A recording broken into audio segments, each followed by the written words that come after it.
Hi, early birds. If anyone's already online, I'd love some feedback on whether or not you can see my screen, see my video, hear me okay. Please use the chat function to give me some feedback on whether or not we are like moving. Okay, good. Sounds like it's working. That's exciting. Thank you for the feedback. Okay, so I think my system is set up well. So we will, on my time, it's 11:58. We're going to start right at 12:03. I know a lot of people tend to just first log on at noon, so I want to give a little buffer time for those that are starting to log on right at noon, and we'll jump in at 12:03. Meanwhile, if you're on, get comfortable with the platform, the software. People are using the chat, which is awesome, and you can use the chat throughout the presentation. I do have a poll, first poll, if you want to take a crack at that on which trend you're most curious about. Some people have jumped to the second poll, which, I'd love if we do that at the end, but if you feel ambitious, go for it. And there's also a question function if you can ask questions all along the way. Well, hi, Davina, and sorry, my goodness, there are people on. It's basically 11 p.m. and midnight their time have joined in. Really appreciate you spending your evening hours with me, even your midnight hours. I feel like that's a song. Your midnight hours.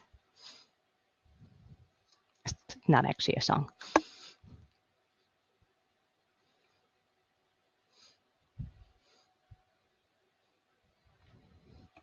So you may notice that you don't have microphone connection on your end, and that is a product of the software. So there's no opportunity for you to, unmute and start speaking.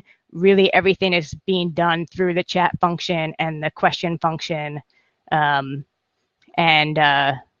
I see Beatrice has a problem loading the video. There could be some internet issues. You may want to log out and log back in using the email that you got.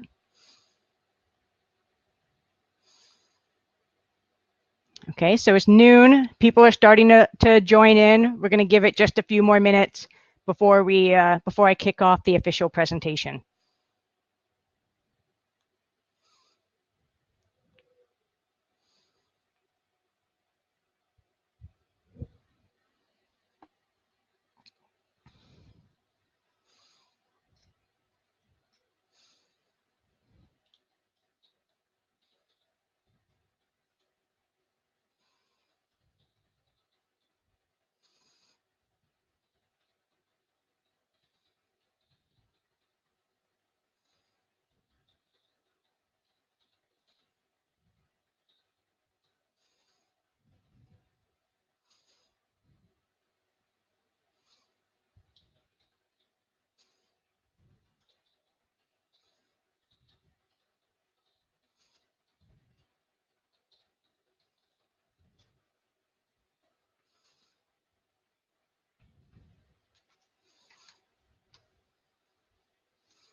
So for those just joining, we're going to start in just a few minutes, 2 minutes to be, now 1 minute to be exact. We're just waiting for people to get a chance to log on before I dive into the content.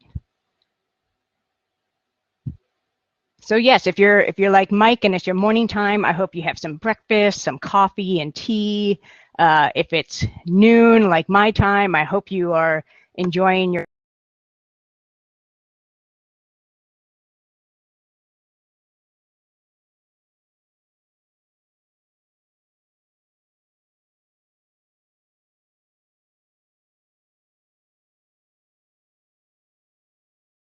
ready for dinner.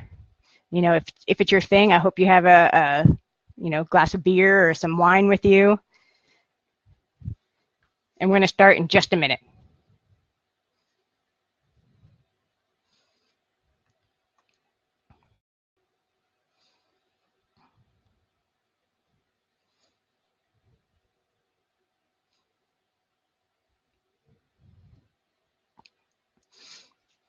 Hi, Isabel. Thank you for joining. All right, it's 12:03 by my clock, so I think I'm going to kick this thing off since we have a lot to cover. And certainly, I really appreciate everyone taking the time to join me. Again, it's for some people it's morning, some people it's noon, some people it's evening, some people it's midnight, which is unbelievable that you're online with me. Thank you so much for taking the time. This is the Getting Ahead of Global Trends webinar, how to keep conservation movements relevant during changing times. And I'm Brooke Tully. Some of you already know me. Those of you who don't know me as well, hi, Casey. Nice to see you on. So I'm independent. I work for myself. I train conservationists how to design marketing plans that motivate action. I do this by taking best practices from commercial advertising, which is where I started my career, and I still occasionally work in that industry, insights from behavioral science, and things like this, understanding consumer trends that are happening globally. And my firsthand experiences in conservation, I spent about 9 years working at Rare, where I worked on behavior change marketing campaigns all over the world, mainly in Asia and Southeast Asia. I have some former Rare colleagues on the line today, which is really awesome. Hi, everyone. And what I really offer and deliver are training workshops, anywhere from a half day to 3 days, presentations like these, short-term consultations. And I like to believe I deliver these in a straightforward, entertaining, applicable format. And really, my underlying goal always is providing something that is useful and helpful so conservationists can do their job even more effectively. You can email me at any time, brooke@brooks2cents.com. I have a website as well, brooks2cents.com, to check out. I am working on a new website, but I'm not ready to reveal that yet. So, keep using brooks2cents.com, and it will continue to stay live and active even when my new site is up. So that's a little about me. What we're doing today is we're going to cover 7 trends, which is kind of a lot to go through. So I'm going to cover these trends and talk about them within the context of rising consumer expectations. And I've selected 3 specific expectations that I think will be most relevant and useful and will actually affect the environmental conservation space the most.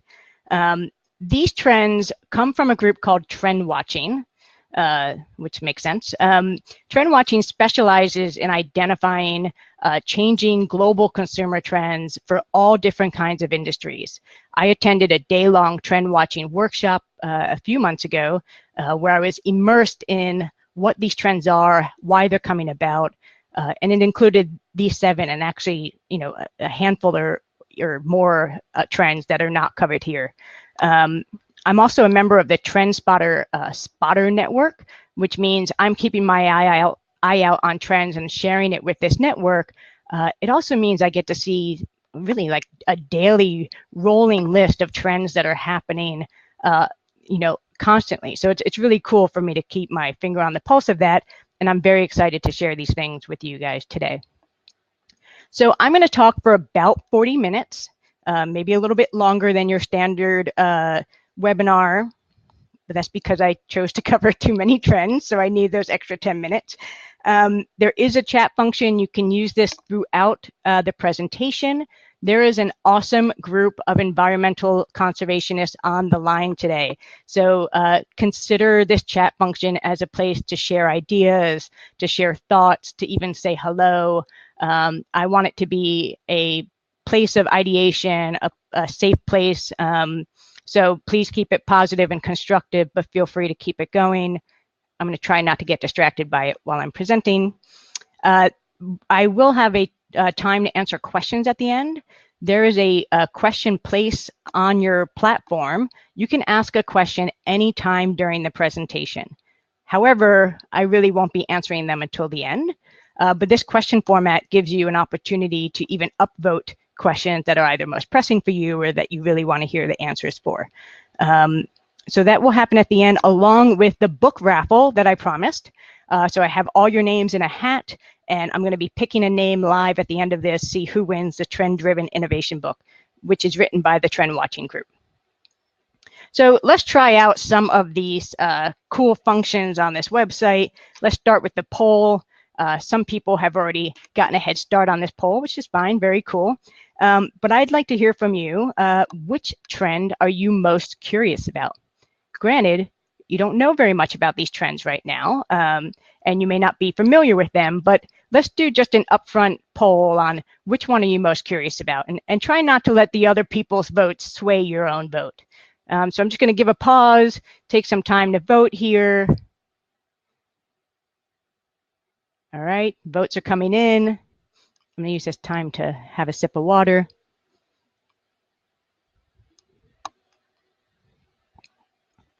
All right, cool. Looks like Moments of Truth is pretty high up there with 10 votes. The Awakening. E-commerce seems to be the lowest. That's fine. I'm going to cover all of these, so no worries.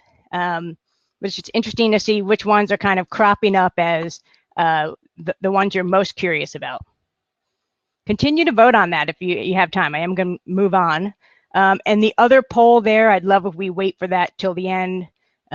We have some overachievers already doing it, but that's totally cool. So let's start with some context, like what's a trend? You know, Facebook tells us when things are trending, and we hear things about like fashion trends, but I want to cover what's a trend in the context of what we're talking about in this webinar. And this is really defined as innovations that create new consumer expectations. You can consider these to be like disruptive innovations, where they're essentially game changers. Like, we can't go backwards once these things have been introduced into the market. And that really separates it from a fad where it comes up, everyone gets excited, but it goes away and we go back to how we were doing things before. These disruptive innovations mean our expectations are now set at that place and we won't go backwards. Things like Lyft and Uber changing the taxi transportation game. Dollar Shave Club or any home delivery subscription product is completely changing how we buy products and how we expect them to be priced and delivered and tailored to us. You know, I do the home cooking ones where I get food and recipes and I cook dinner. I don't think I can go backwards from that. And as well as voice activated devices, Google Home, Apple Siri, Amazon Alexa. That's changing the game for how we use and how we relate to technology, even how we allow technology into our homes in ways we haven't done before.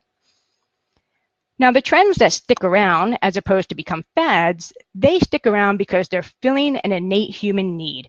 These may be things like connection, simplicity, self-improvement, and they've come about because they were sparked by recent global shifts.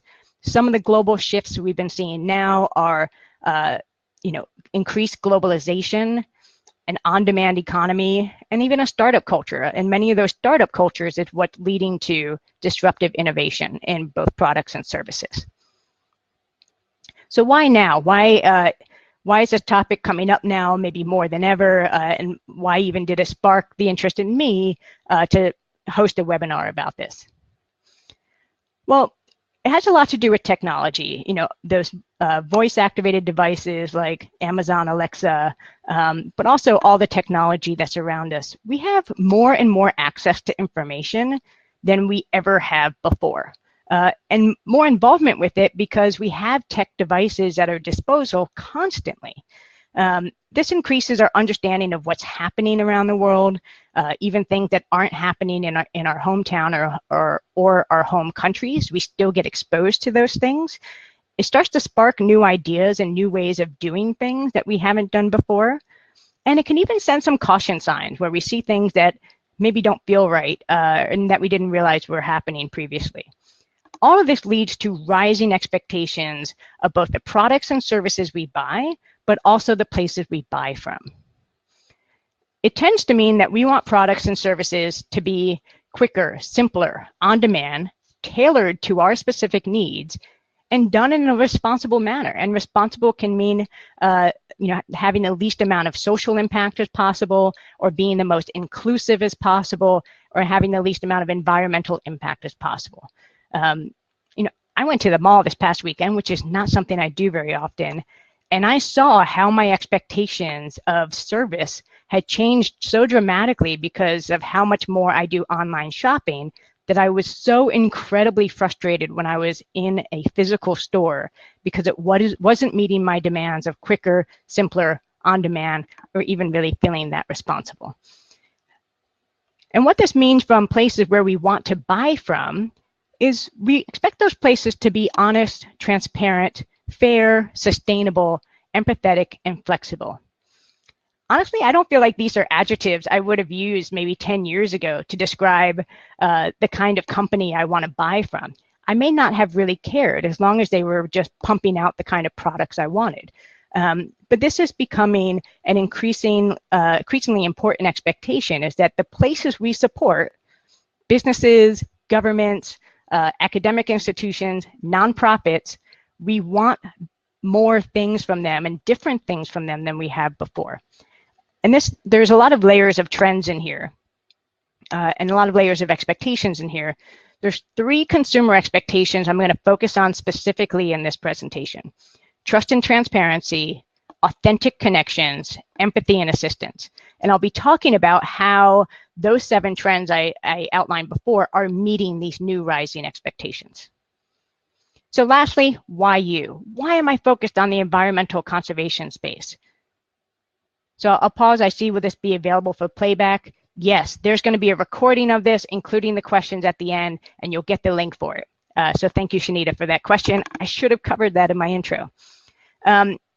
So I'm focused on the environmental space because you're not exempt from these same rising consumer expectations. Maybe I'm wrong, but I feel like, nonprofits and those that are doing good in the world kind of felt like we get a free pass from these expectations because we're the good guys.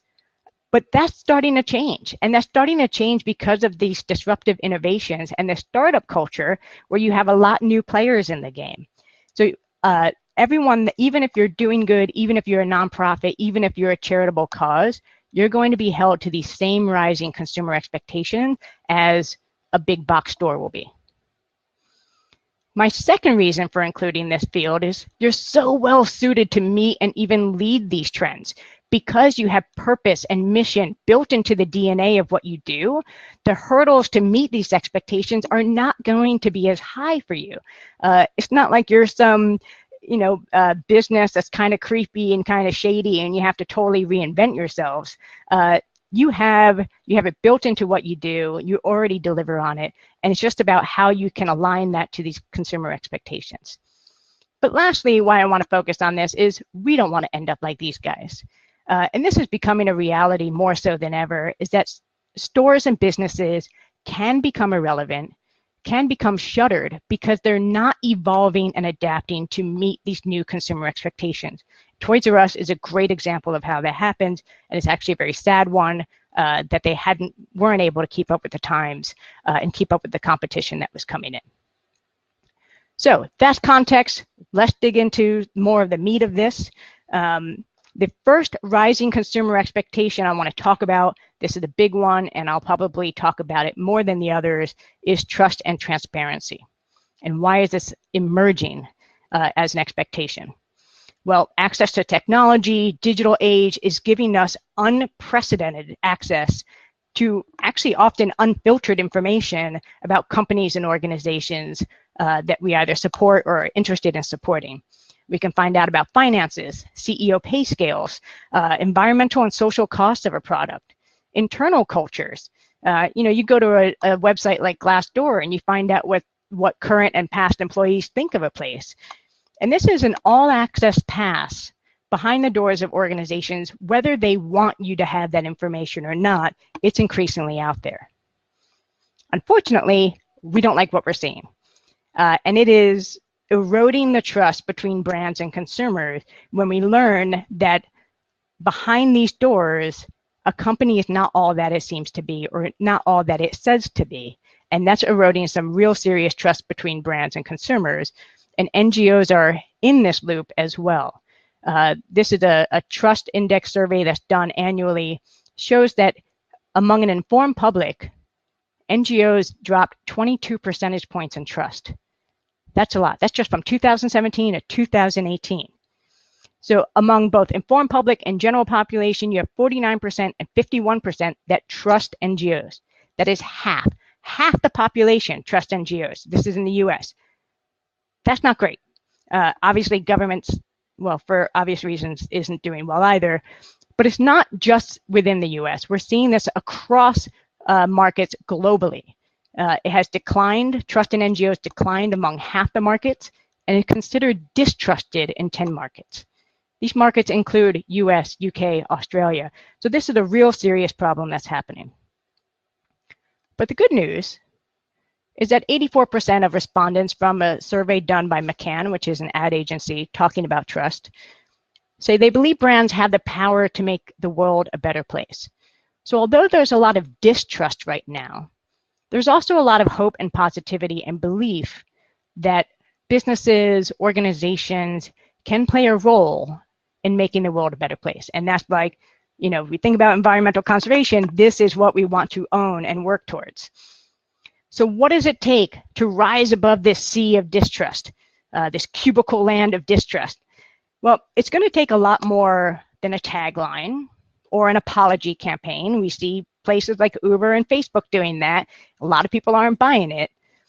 It's going to come from companies doing it right at the onset through these three trends: moments of truth, glass box tactics, and blockchain believers. And I'm going to talk about each of these with some examples.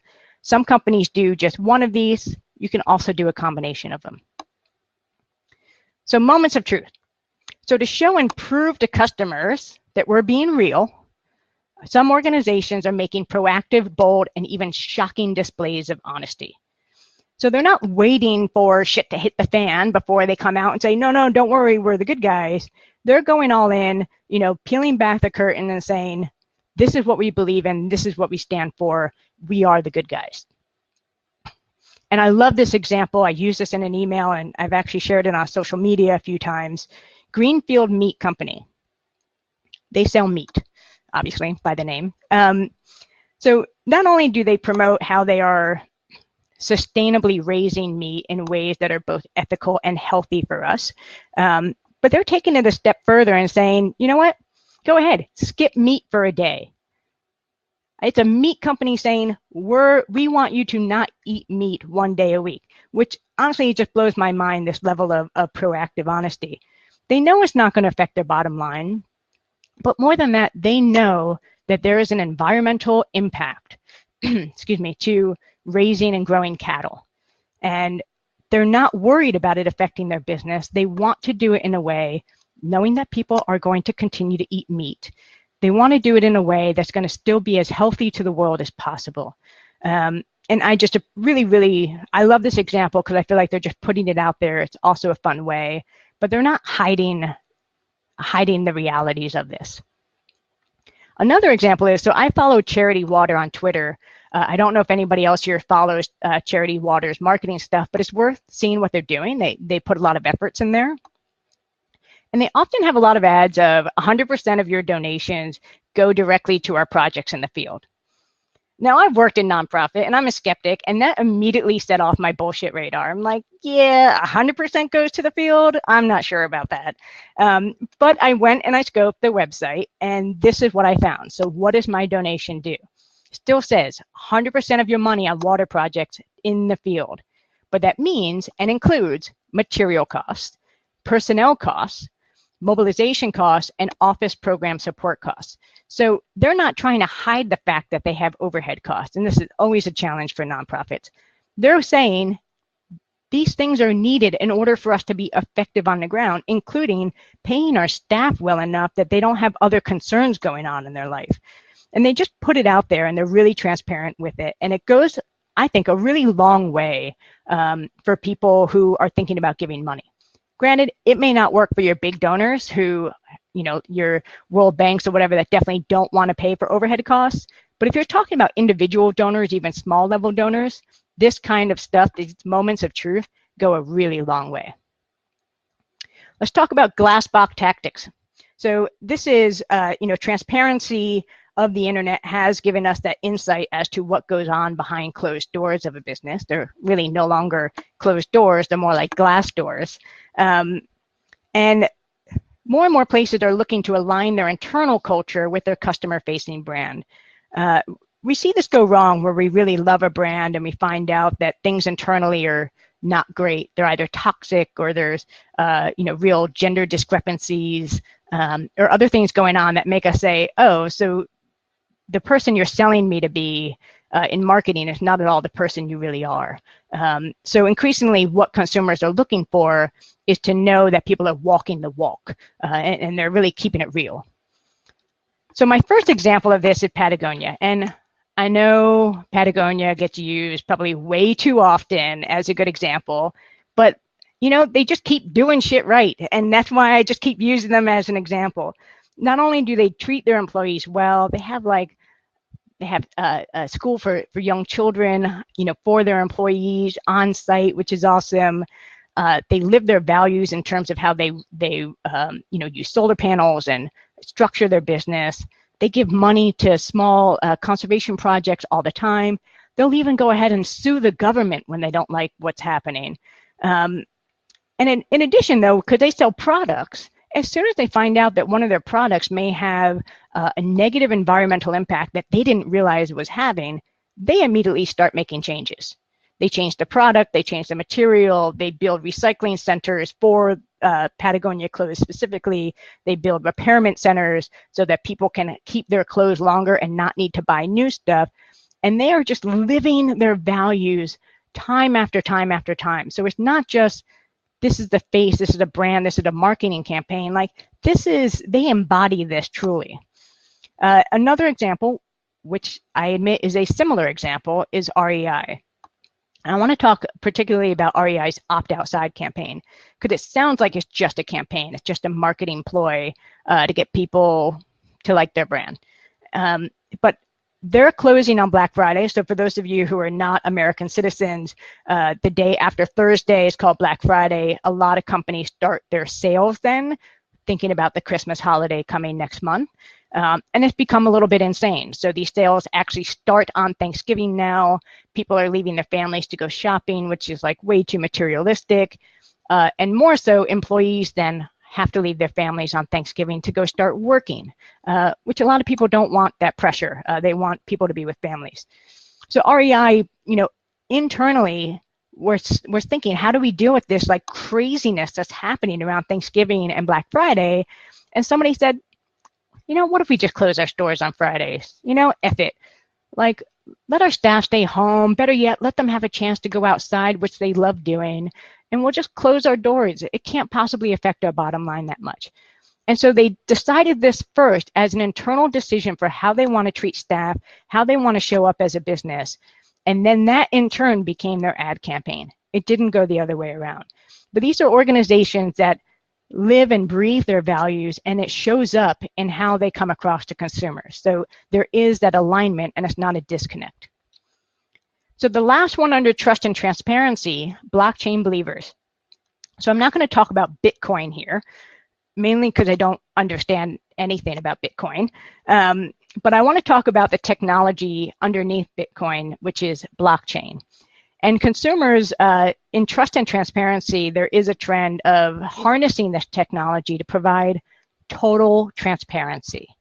And basically what it becomes is like a public spreadsheet or a public ledger that details every step in a supply chain. And it can get validated and fact-based by really anyone. And there are a lot of people out there who want to validate and fact check these things, but it provides full transparency. It can really help build that trust or rebuild that trust with consumers.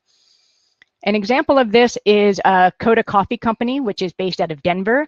They paired up with a group called Bext 360, but they offer blockchain technology for their roasted coffee. So there's a QR code on the bag. You can scan it, and you can see every single step of the supply chain in that coffee.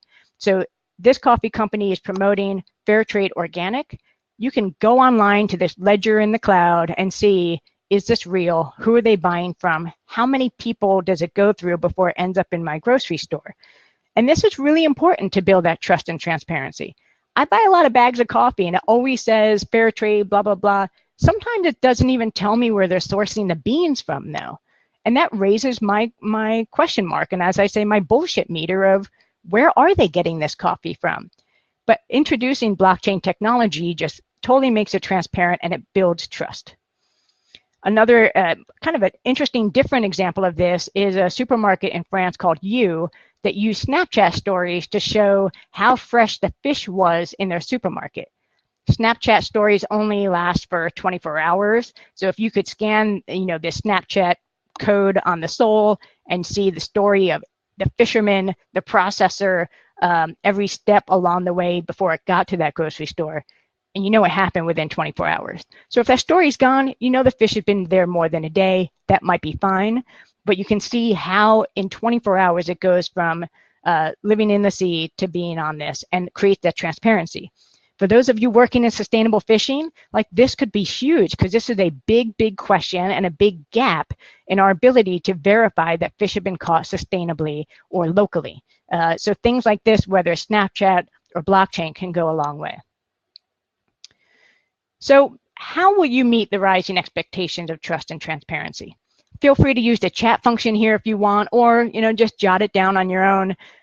Will it be through moments of truth and making big, bold, honest moves, wearing your internal culture proudly on your sleeve, or creating and offering an open access transparency to the supply chains? And the blockchain thing, you have, there are a lot of groups like UNICEF that are showing how donations get all the way down to work in the field. Ben & Jerry's is starting to use blockchain to show the environmental impact of a pint of ice cream, so you can buy the appropriate carbon offsets for that. So feel free to take a moment. I'm going to take a sip of water before we move on to think about how you can do one or more of these in your own work.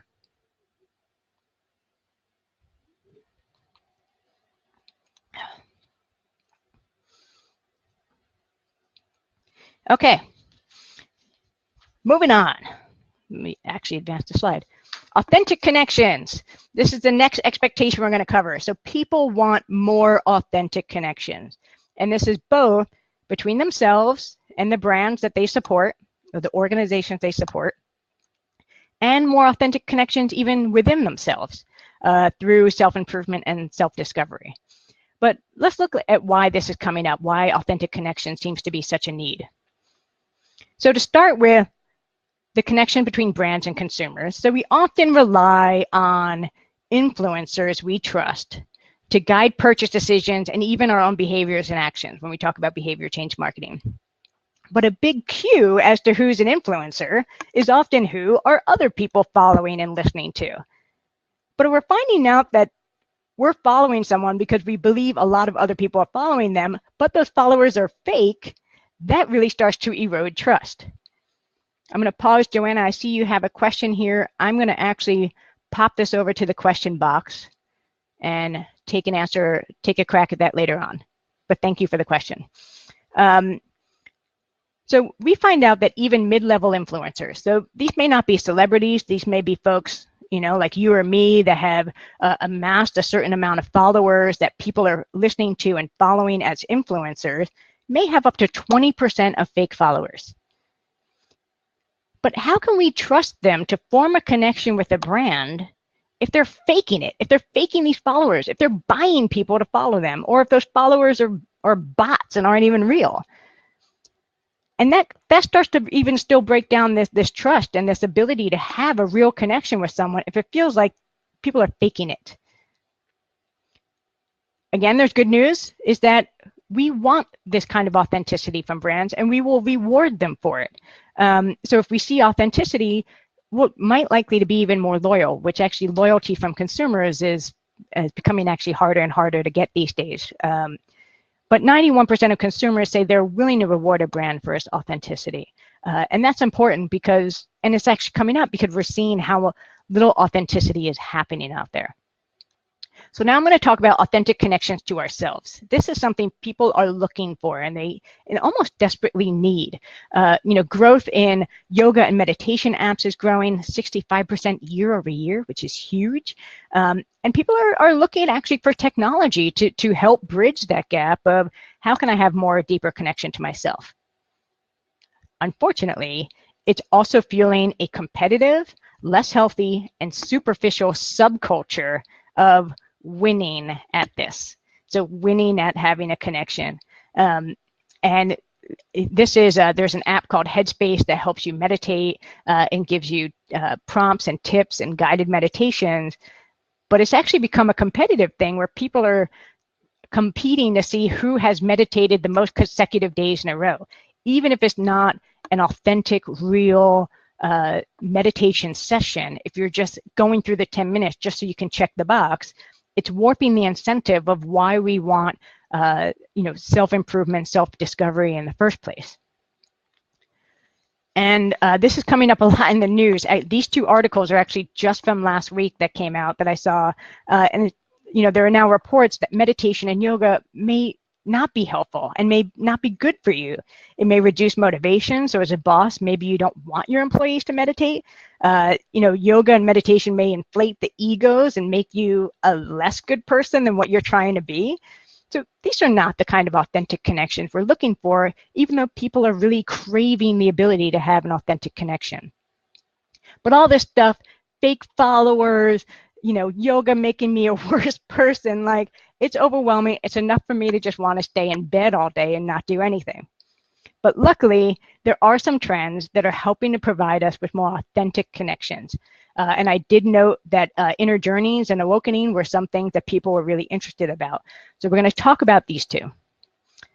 So inner journeys, to escape the superficial improvement culture, especially a competitive one, people are seeking new, reimagined, and more substantive. That's always a hard word for me to say, yet I continue to put it in slides for some reason.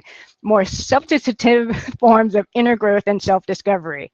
An example of this is actually Kanaka Minolta in Tokyo offers forest therapy healing sessions.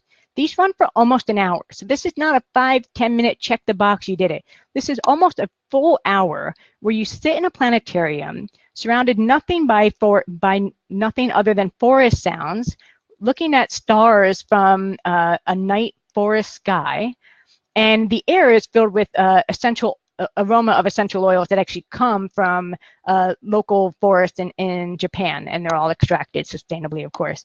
So there's no phones, no traffic, just stars, sounds, smells, and this is in a city that is super bustling, super crowded, very loud, and it just gives a real opportunity for people to disconnect from that outside world and reconnect with themselves and maybe even with a friend or a partner without any other distraction.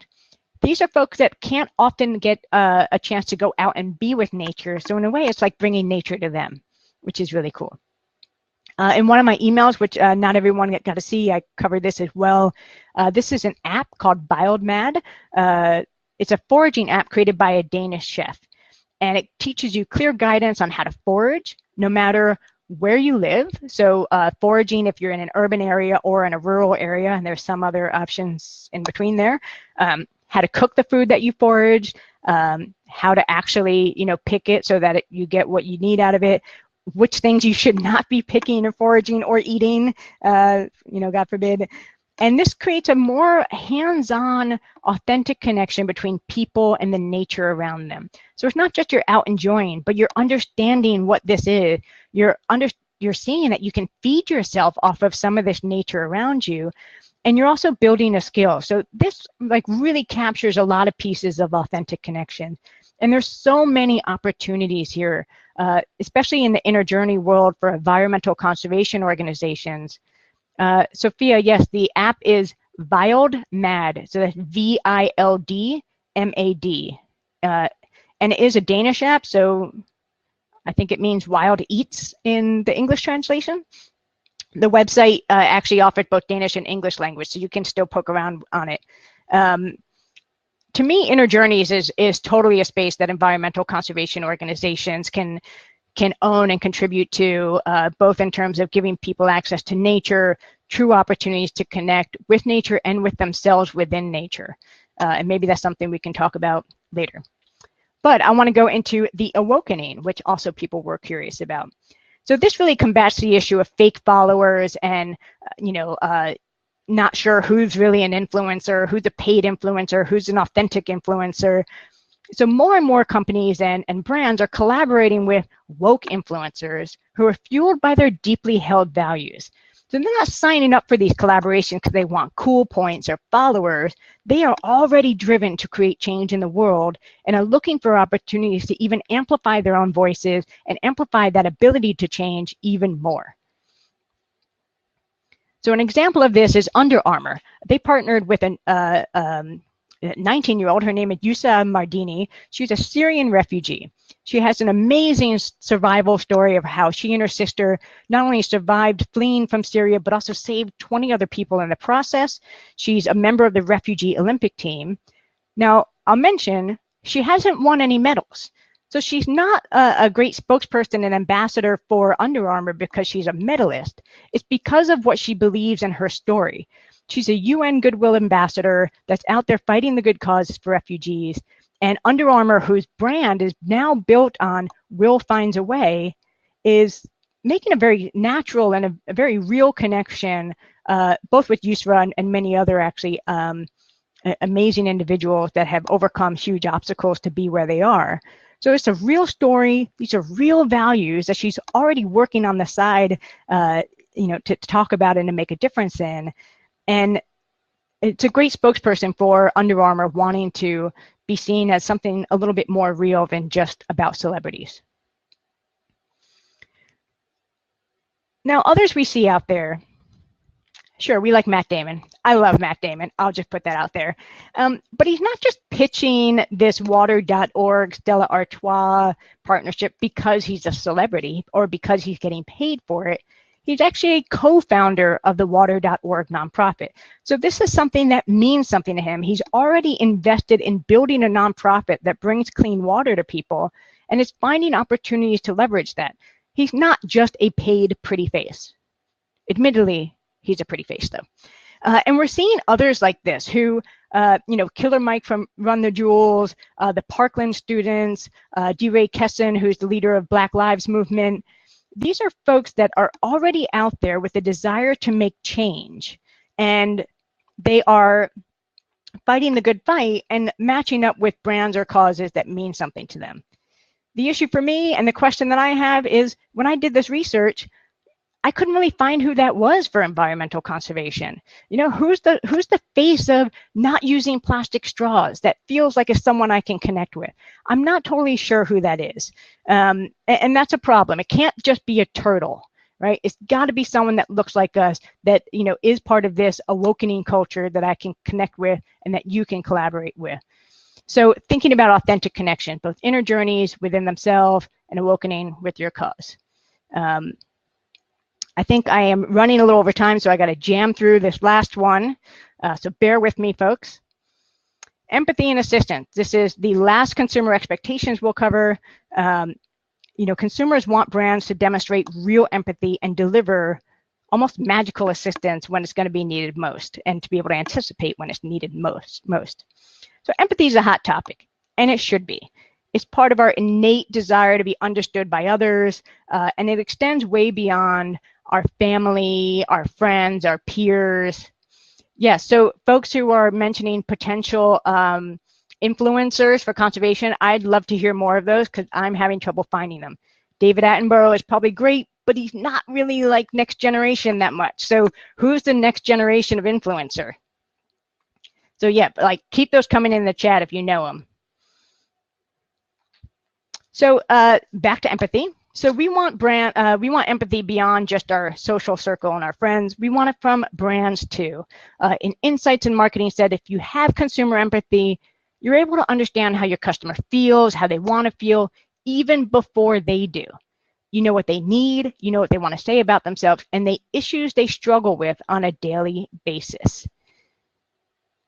In essence, this means we want companies to move from seeing us as a demographic profile or some generic persona to understanding us as individuals and all the things we're juggling, what we want to spend time on, what we don't want to spend time on, how we prefer to use and interact with the products and services we're being offered, and just to get a sense of when things are worth our time or not, and when they're pleasant and when they're unpleasant to deal with.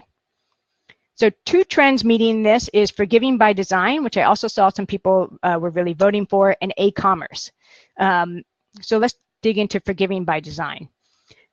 This trend sets a huge new standard, so we can't underestimate it, of the seamless and magical adaptability and forgiveness delivered proactively. This essentially anticipates mistakes or less than ideal situations that may happen and solves them in advance or makes them better in advance. Banco Estado, which is based in Chile, did this by suspending all loan repayments for up to 6 months for people who were recently affected by fairly disastrous floods and fires. So they really had the empathy to understand that folks who are affected by these natural disasters are going to be in a hard space, a hard time. They're going to have a lot of stressors in their life. And it's probably very likely they'll forget about a bank payment. I mean, I don't have those stressors in my life, and I can forget about a credit card payment. And they went ahead and say, you know what? You don't have to pay us for 6 months. We understand this is a stressful time. We don't need to be adding more stress to your life. This is from a bank. I just think we rarely ever see this level of forgiveness and empathy, and it'd be great to see more of it. I also love this product. It's not yet on the market. I think it is a Kickstarter project. It is a Tupperware that alerts you when your food is on the verge of going bad. Right? In the US, we waste 40% of the food that's in our fridge because it goes bad. And it's not because we want to. It's because we're making mistakes. And this is a product that's not going to try to retrain us to not make those mistakes, but it's going to use technology to alert us so that we can do what we can to avoid mistakes. I threw some stuff out of my fridge the other day, and it kills me to do that. I hate it. But it's often because I'm forgetting about stuff. This just cuts that off at the pass, and through its design, forgives me for being the kind of person that forgets that stuff and helps me be, actually be, the kind of person I'm trying to be in terms of not having food waste. Okay, we're at the last trend. Oh my goodness. E-commerce. This was not the most popular one, but it's super important to know. This also may feel like it's out there, like the blockchain stuff, but it's using technology to automate actions to help us do good in the simplest way possible. And this is especially important for any of you guys on here that your organizations or your programs are looking to solicit donations. So this app, Digit, automatically moves small amount of money into your savings account. So you save basically, without thinking about it. And it has helped a lot of people save money. When I was with Bank of America, they had a keep the change program that all my transactions, they rounded up to the nearest higher dollar and took that change and put it into my savings account. I didn't feel the pinch, and my savings account kept growing without me doing anything.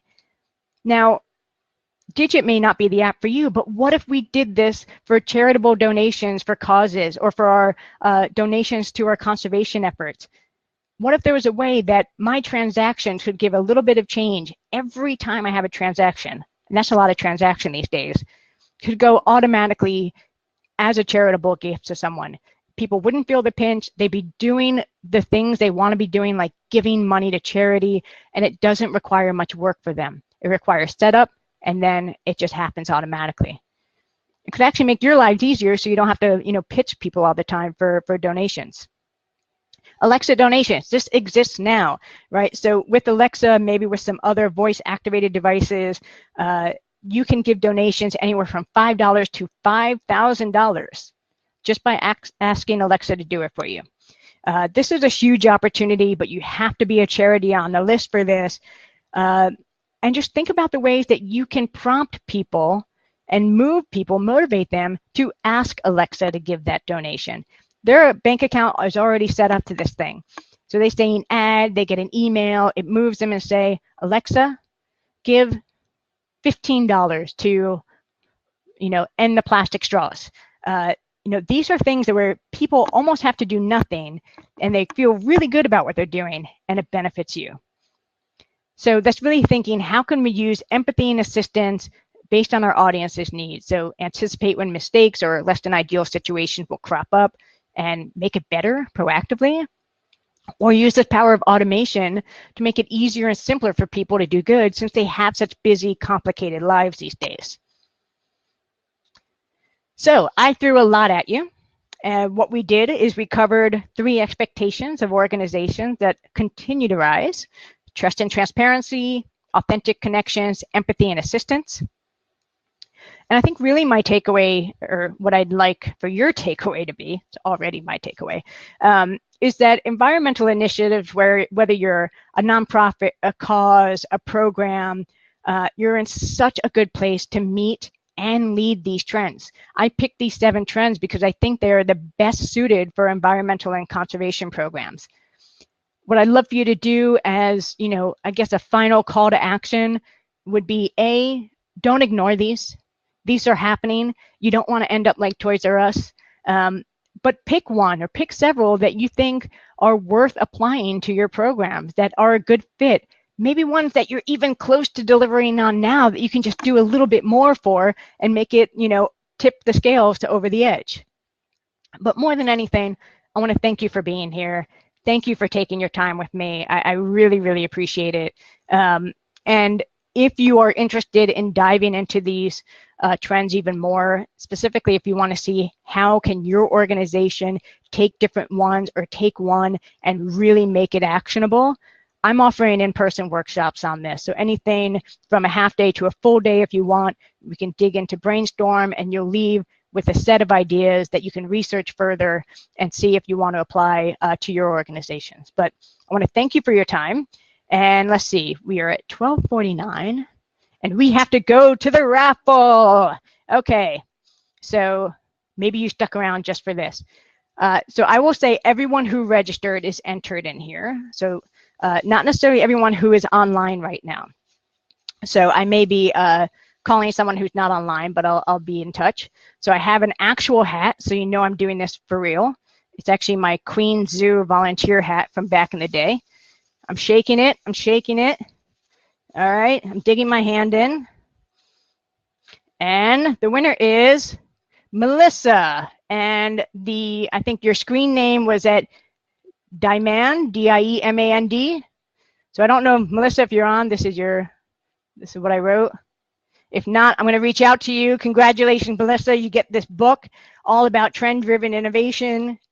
And selfishly, I hope you're located somewhere where it won't cost me too much to ship this. So congratulations, Melissa. Oh, Melissa, you're on. That's awesome. Congratulations. All right, round of applause for you.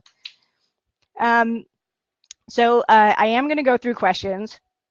Now, because I'm recording this, I'm going to stay on as long as it takes for me to answer all the questions so that it exists in the recording. I will tell you that something really cool about this platform is that when you watch the recording, you can go to the question, see which questions were asked, and click on it, and it'll take you right to my response.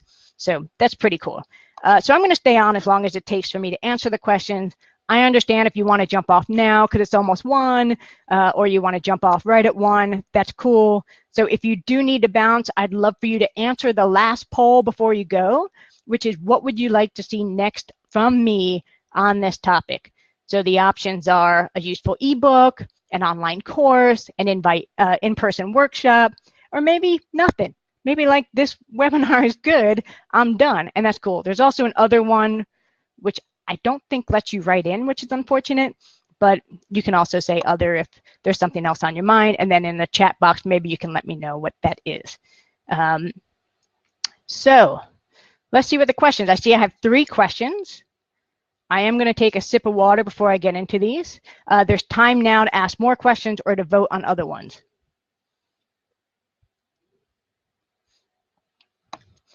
All right, so this question is, does woke influencer need to always be a celebrity? I see a trend of celebgram common people that become online celebrity either because of their interesting post or a showcase of values. How can we leverage this common people woke influencer? So I would say absolutely does not need to be a celebrity. And I think that's some of the trend we're seeing now, is that you have these kind of coming of age online influencer that is, basically your average person. Some of the ones I showed on that slide, they're just doing the work on their own. Like, they're either already an activist or they're involved in the field somehow, but they're using their voice for a real purpose and a real cause. And people are catching on to that, and they want more. And that's how they get followers. That's how they get real followers. But you have to watch out for those who are doing like, buying followers, because then that's not real. I'd love for us to find more and more of these real people with real voices and real authentic drive to create change that become the face of causes or help support an organization's mission.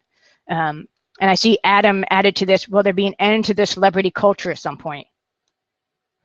Well, so I haven't done research on that, but my guess is probably not. I think as long as we have entertainment, we're going to have, and sports that we love, I think we're going to have celebrities to that.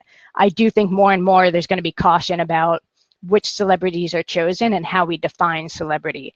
Just someone with a pretty face or someone that's really doing something meaningful. Okay, next question. So in the UK, the charitable NGO sector, I need to press start answering, is under increasing pressure and levels of distrust. Yep. Is this because we are playing catch up with the levels of distrust with big business? Do the rest of you have similar issues around the world? Adam also, I think, voted on this. Jemima said, yes, that's right. In your country is similar. Started the persecution and demonization of every NGO. And I know in the Philippines, something similar to happen where there was some fake NGOs created that were getting money. So let's see, the question here is, why is there this level of distrust in the NGO sector? So I do think, and I think those charts show that there's probably distrust happening overall. I do think with access to greater information and finding out that some NGOs haven't been using money appropriately or don't have the best internal cultures, maybe aren't treating their employees well, or have some shady business going on. And honestly, NGOs aren't exempt from having those experiences as well. And when people find out about them, it creates a lot of distrust.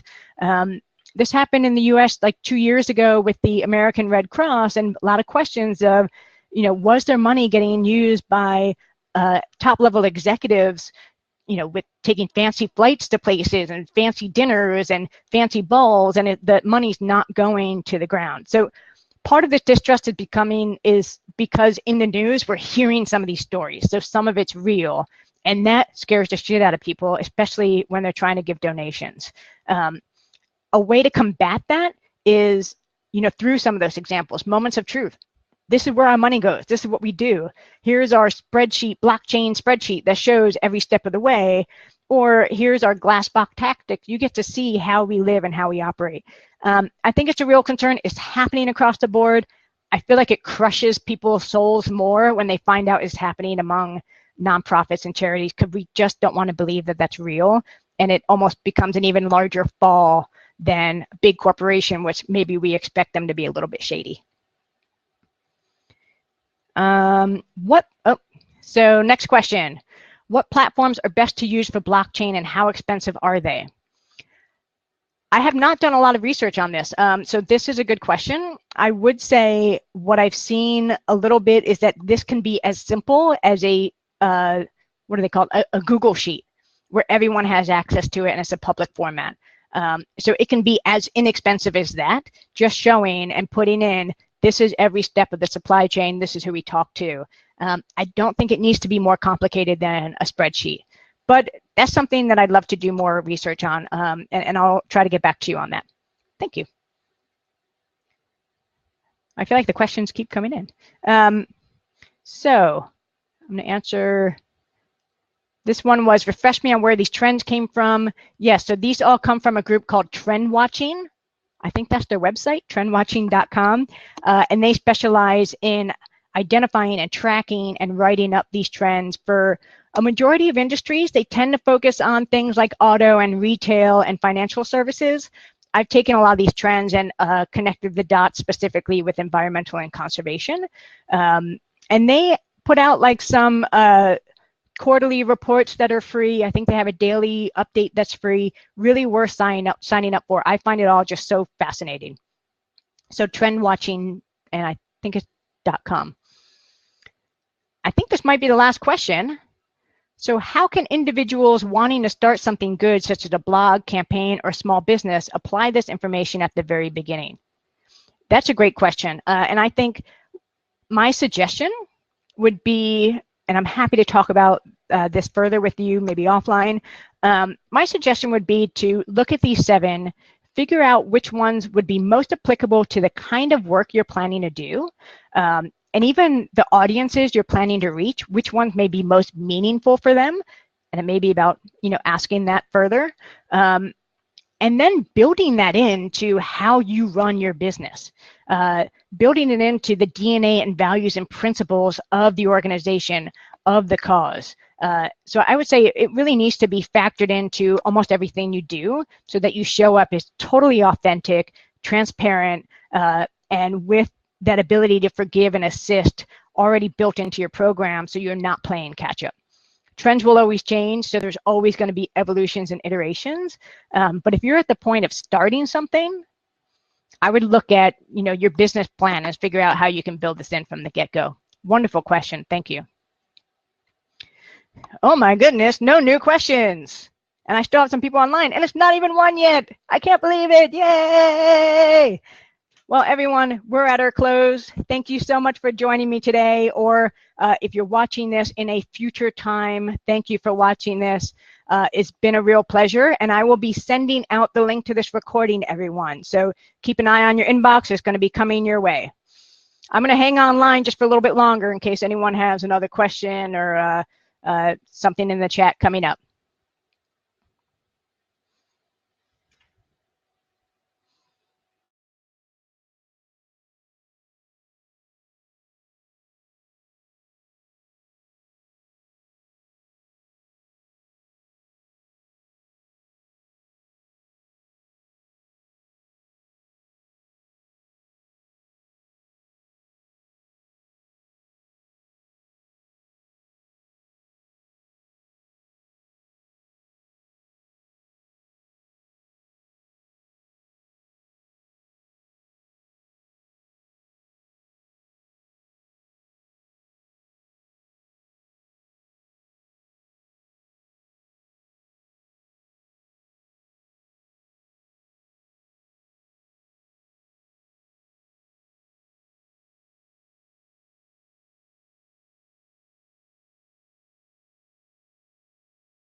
Thanks again, everyone. I'm shutting it down.